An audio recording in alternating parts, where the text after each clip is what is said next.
Now, we're filming today's Alabama-Kentucky preview as part of our live CFP rankings reaction. If you want more live Alabama football shows, then subscribe. Let's show the bosses this is something you guys want to have in the future. It is a juicy Week 11 matchup. Kentucky not quite ranked, although they're a bowl team. They're not a team to be overlooked and slept on. Alabama going on the road to Lexington, Kentucky. They are a 10.5-point favorite in this one. The over-under set at 48.5. We do have some injury news to update you guys on here for Alabama, and not the best, frankly, per Sports Illustrated. Deontae Lawson, Jaylen Key, and Ja'Cory Brooks are all going to miss Saturday's game against Kentucky. Nick Saban had previously said they had not been able to practice yet. He had labeled them day-to-day, but SI reporting, Bama Central, that those guys will not go. Lawson battling the ankle injury. Jaylen Key has a quad issue, and Ja'Cory Brooks has the shoulder. So we'll keep an eye on those three. It's Kentucky. I don't know if they'd play next week either against Chattanooga. Get them healthy, get them back for the Auburn game, maybe is the plan from that perspective.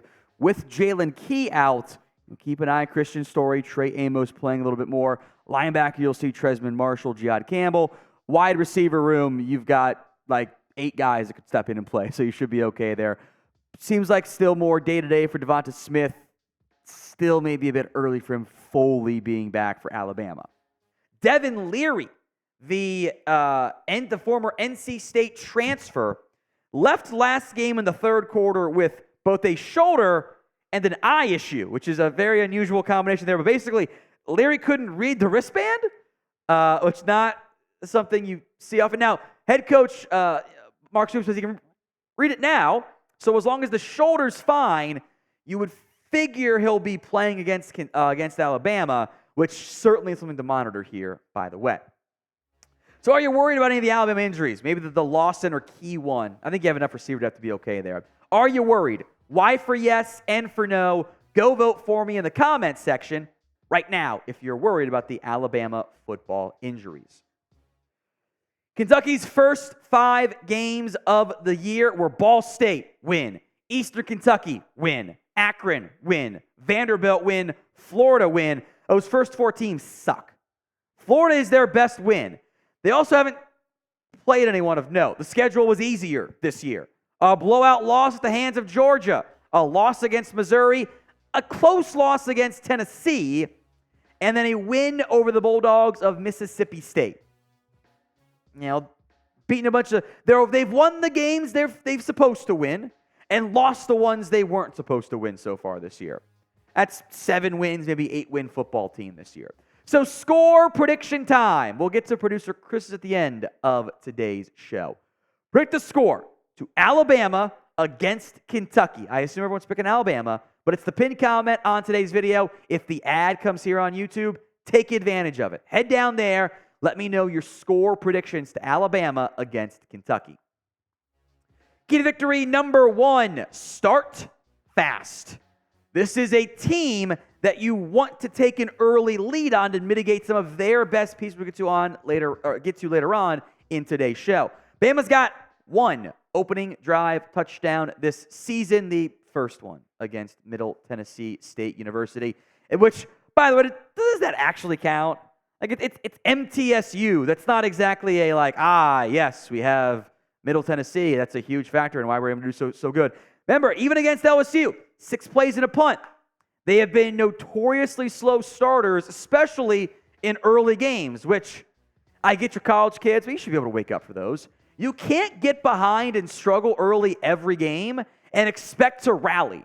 You know, Jalen Milroe balled the F out on 3rd downs against the terrible LSU defense. That's not a fun way to live. It's not dominance. It's survival. It's fun survival at times, but it's challenging. So start hotter, Bama. One time. Key to victory number 2. How about your offensive line stays confident? They've made some adjustments as the season has gone on. And I think one player in particular has really helped kind of change, I think particularly the run blocking for this team. Jaeden Roberts, 2 sacks allowed. It's not the best. 1 hurry allowed. Again, the fact that the sacks allowed ratio is so high, it's kind of on Milroe, which is fine. He makes more than enough plays with his legs that you'll live with some sacks. That's okay. That's the trade-off. 78.6 run blocking grade. He's been a bully on the field. The picture I love that picture for him because he looks like a giant human being. He and J.C. Latham as some run blocking duos off that right side, it's really powerful. I love that combination for the Crimson Tide. He has been a significant upgrade over Darian Dalcourt. No shade intended, but he's been way better. And the run game, it's not necessarily a full-on causation, but a very strong correlation at minimum.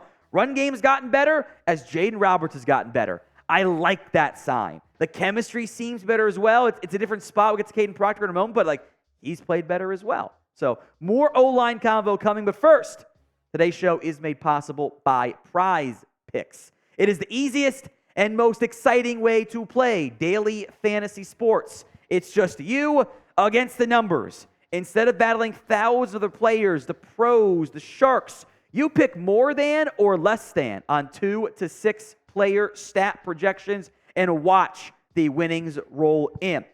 They have a vast selection of different, stat types.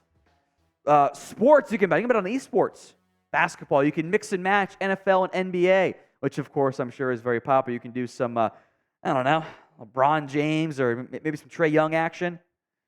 I don't know. Bama there's really no basketball team that quite's a great one. Oh, Brandon Miller. You can go Brandon Miller. Sure, you can go that route there. I was trying to think of a local team, which doesn't really apply there for Alabama. You can do college football, NBA as well, folks. I like to do the NFL Prize Picks. I'm hot. I've hit 4 in a row. Go to prizepicks.com/CL. Oh, I forgot to mention the actual picks this week. Geno Smith, Tyler Lockett. I love the Seahawks combo this week. I feel good about it. I almost went DK Metcalf. That'd be too much there. And Christian Kirk, more than receiving yards as well. The flex play. If you get all 3 right, you get 2.25x, which is less than the 5x on the power play for this 3-pick selection. But if I get 2 out of 3 right, I get 1.25x. I've done that 3 of the past 4 weeks, and then last week I got all 3 right. Awesome returns. Go to prizepicks.com/CLNS and use code CLNS. Link will be in the comments and the description. When you use that code and that link, you get a first deposit match up to $100. Again, that's prizepicks.com/CLNS and use code CLNS for a first deposit match up to $100. Caden Proctor, by the way, has been pretty solid. I have been very impressed with what he's done lately. He looks more like what we thought he would be this year. The 3 sacks allowed, but only 4 pressures total. So again, got to get that ratio down to have more success. The run blocking grade has been much better as well. I think Alabama is now seeing the benefits of sticking with Caden Proctor after a really rough start to the season. Proctor is improving week to week, and I think the 3 sacks probably on Milroe to a certain extent. And that's okay.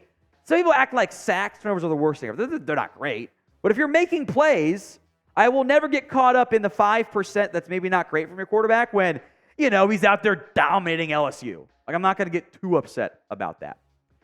So at this point in the season, how would you grade this offensive line?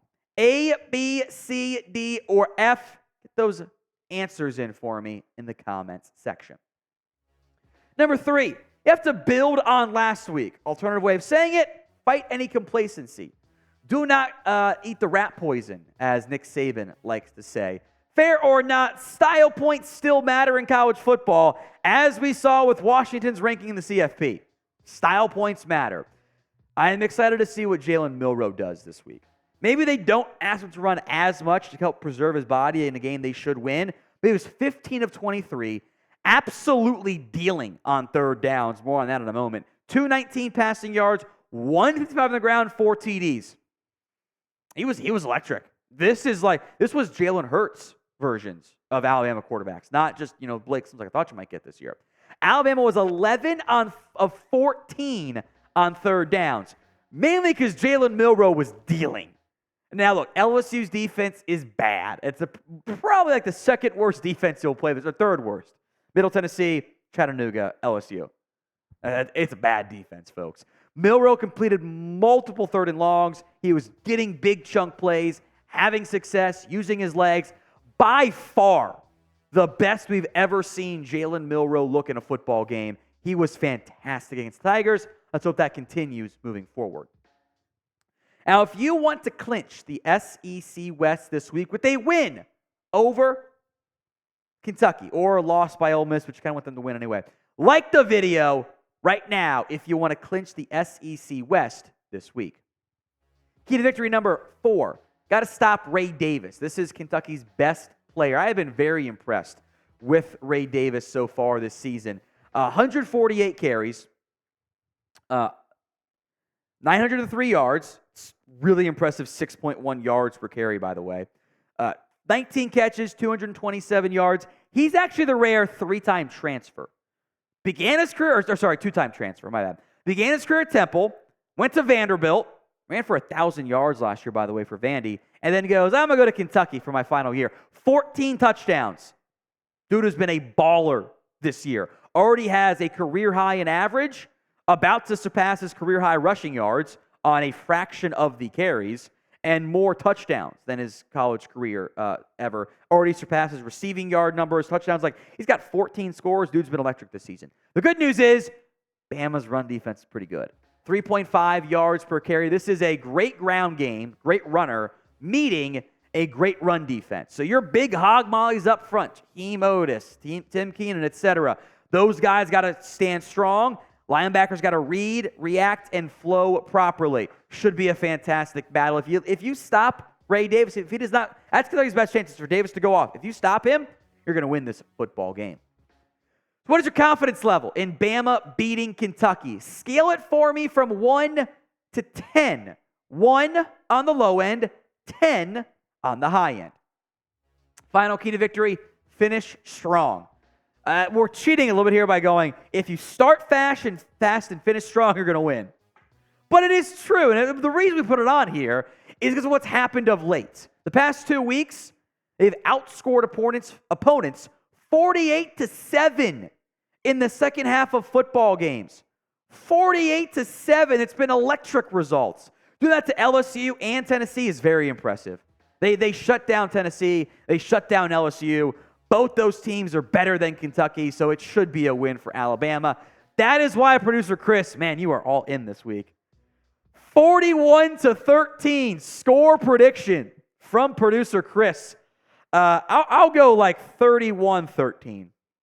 I won't quite go as explosive on offense, but either way, I love Alabama to cover the spread this week. I think it'll be a fantastic performance out of the Crimson Tide, and they will clinch the SEC West this weekend with a win.